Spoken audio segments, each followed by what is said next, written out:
Hai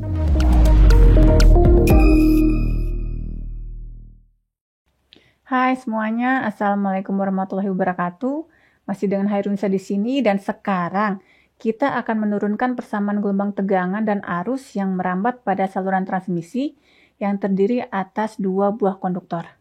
Dan selain itu, kita juga akan melihat bagaimana kesamaan prinsip antara gelombang yang merambat di beberapa saluran transmisi dengan gelombang datar yang merambat pada medium-medium yang berbeda. Harap diperhatikan dengan seksama ya, karena hal ini sangatlah menarik. Terima kasih atas perhatiannya dan selamat menyaksikan. Persamaan ini telah kita lihat di video sebelumnya, di mana di sini kita dapatkan bahwa persamaan orde 2 untuk tegangan dan juga persamaan orde 2 untuk arus sama persis dengan persamaan yang kita dapatkan pada saat kita menurunkan solusi untuk mencari gelombang datar medan listrik maupun medan magnet. Sekarang kita lihat. Gelombang pada saluran transmisi, kalau kita lihat terletak di sisi ulangi. Dan sekarang kita lihat persamaan ulangi. Dan sekarang mari kita lihat persamaan telegrafer untuk tegangan berdasarkan solusi yang telah kita dapatkan di video sebelumnya.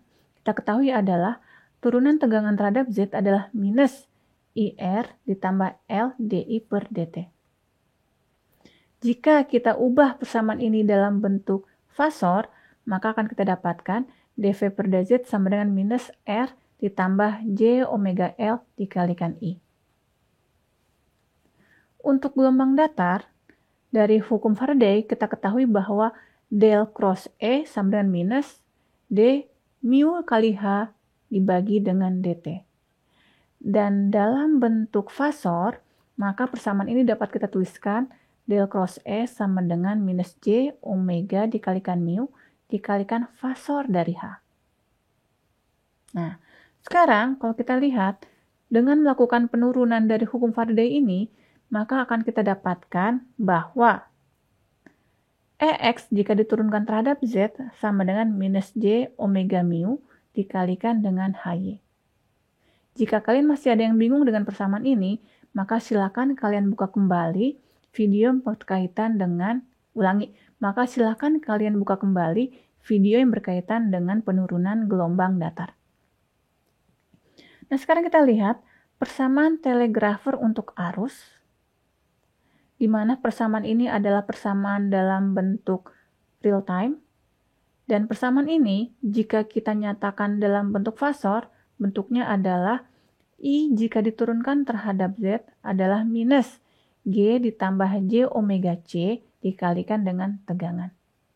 Dan mari kita bandingkan dengan hukum Ampere, di mana hukum Ampere bentuk fasor menyatakan del cross H sama dengan sigma ditambah J omega epsilon dikalikan E.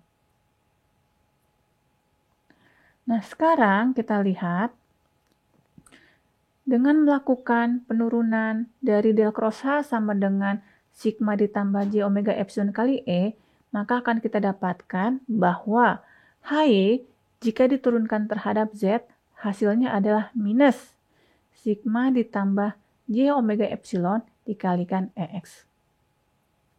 Nah, sekarang kita perhatikan persamaan di saluran transmisi dan juga persamaan untuk gelombang datar.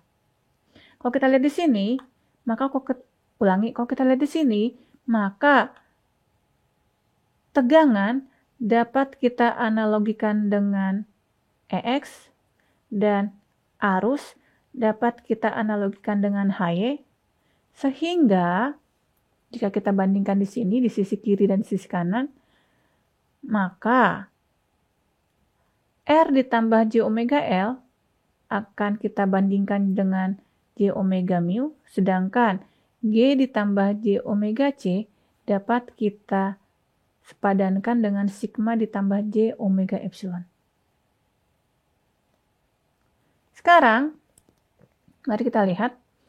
Jika saya memiliki gelombang datar, medan listrik dengan persamaan EX sama dengan EX0 dikalikan E pangkat minus gamma Z, yang menyatakan ini adalah gelombang yang merambat ke arah sumbu Z positif, maka ternyata Persamaan gelombang tegangan pada saluran transmisi dapat ditulis sebagai V0 dikalikan E pangkat minus gamma Z.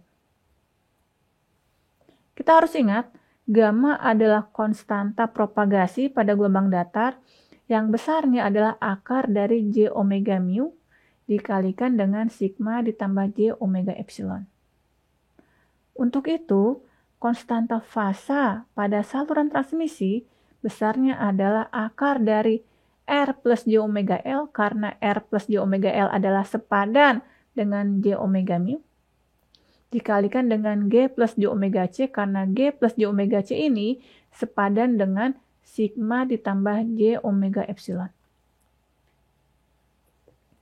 Sekarang, kalau kita memiliki persamaan medan magnet yang menyatakan bahwa HY sama dengan EX0 dibagi eta dikalikan E pangkat minus gamma Z, maka persamaan gelombang arus pada saluran transmisi dapat kita tuliskan I sama dengan V0 dibagi Z0 dikalikan E pangkat minus gamma Z. Eta di sini adalah impedansi intrinsik medium. Berarti sekarang Z0 ini adalah impedansi intrinsik saluran transmisi. Jika kita lihat, besarnya eta adalah akar dari J omega mu dibagi sigma plus J omega epsilon. Maka sekarang impedansi karakteristik atau impedansi intrinsik dari saluran transmisi besarnya adalah akar. J omega mu kita padankan dengan R plus J omega L, sedangkan sigma plus J omega epsilon kita padankan dengan G plus J omega C.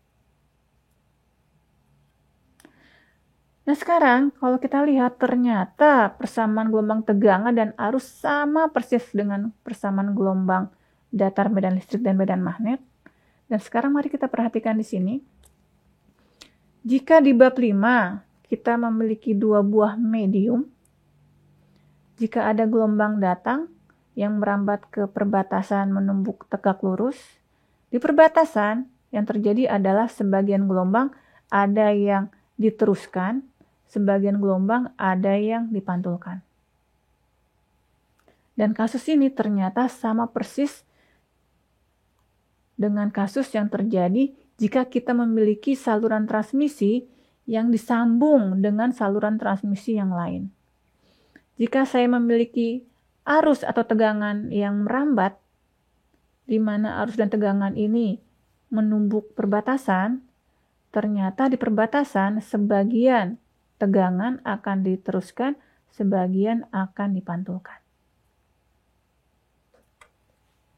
Nah sekarang, kalau ternyata kita memiliki 3 buah medium, seperti kasus yang biasa kita hadapi di bab 5, nah sekarang, jika kita memiliki 3 buah medium, di mana gelombang datang berasal dari medium 1.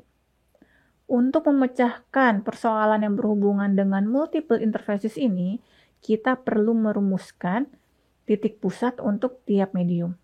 Di mana untuk medium 1, titik pusatnya adalah O1, untuk medium 2 adalah O2, dan untuk medium 3, titik pusatnya adalah O3.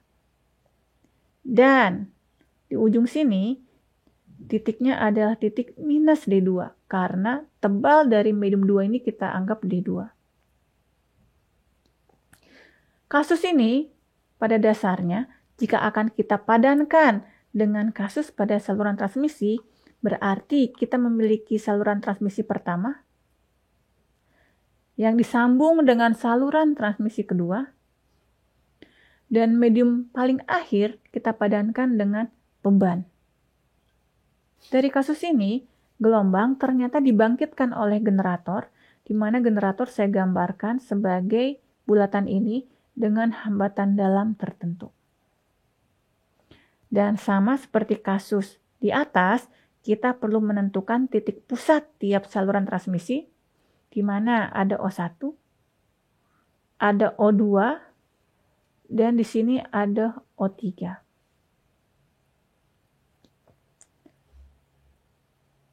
Dan di ujung sini besarnya adalah minus D2 karena panjang dari saluran transmisi yang berwarna coklat ini adalah D2. Oke, sekarang mari kita bandingkan cara perhitungan seperti yang pernah kita lakukan di bab 5. Yang harus kita lakukan pertama kali adalah menghitung dari medium yang paling sederhana, yaitu medium yang paling ujung, di mana Z topi di titik O3 sama dengan eta 3. Di mana dengan menggunakan sifat dari impedansi medan total, maka Z topi di titik O3 ini sama dengan Z topi di titik O2.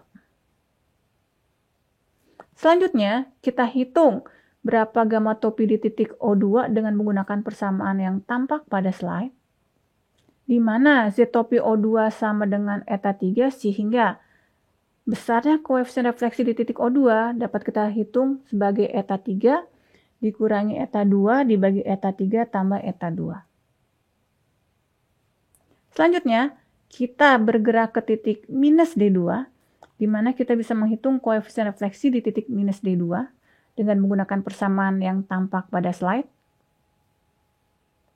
Dan langkah berikutnya, kita menghitung Z topi di titik minus D2 dengan menggunakan persamaan ini. Dan Z topi ini sama dengan Z topi di titik O1, dan seterusnya. Nah, sekarang kita lihat ke kasus saluran transmisi. Kita harus menghitung dari bagian yang paling ujung, yang paling sederhana, yaitu di bagian beban, di mana Z topi O3 sama dengan impedansi dari beban, yaitu ZL. Di mana Z topi O3 ini sama dengan Z topi di titik O2. Selanjutnya, kita hitung besarnya koefisien refleksi di titik O2, di mana besarnya adalah Z topi O2 dikurangi impedansi karakteristik dari saluran transmisi 2, dibagi Z topi O2 ditambah impedansi karakteristik dari saluran transmisi 2. Di mana bisa kita tuliskan sebagai ZL kurangi ZO2 dibagi ZL tambah ZO2. Selanjutnya, kita hitung koefisien refleksi di titik minus D2 dengan menggunakan persamaan yang sama seperti di sisi sebelah kiri pada saat kita membahas mengenai multiple interfaces. Setelah itu, kita hitung Z topi di titik minus D2. Rumusnya sama dengan yang di sebelah kiri, hanya kita ganti eta 2 sebagai Z topi O2. Di mana Z topi minus D2 ini sama dengan Z topi di titik O1 dan selanjutnya. Dari video tadi dapat kita pastikan bahwa apa yang terjadi pada gelombang arus maupun gelombang tegangan pada saluran transmisi yang terdiri atas dua buah konduktor sama dengan persamaan gelombang datar medan listrik maupun medan magnet. Kita juga sudah melihat pada saluran transmisi yang disambung bahwa di sambungan kabel akan terjadi pantulan gelombang maupun terjadi gelombang yang diteruskan. Dan hal ini sama dengan yang terjadi pada kasus multiple interfaces yang ada di bab 5. Nah, di video selanjutnya, kita akan melihat sedikit kerumitan yang terjadi pada sambungan kabel. Seperti apa ya? Nah, untuk mengetahui jawabannya, silakan saksikan video berikutnya, dan terima kasih atas perhatiannya. Jangan lupa untuk like and subscribe.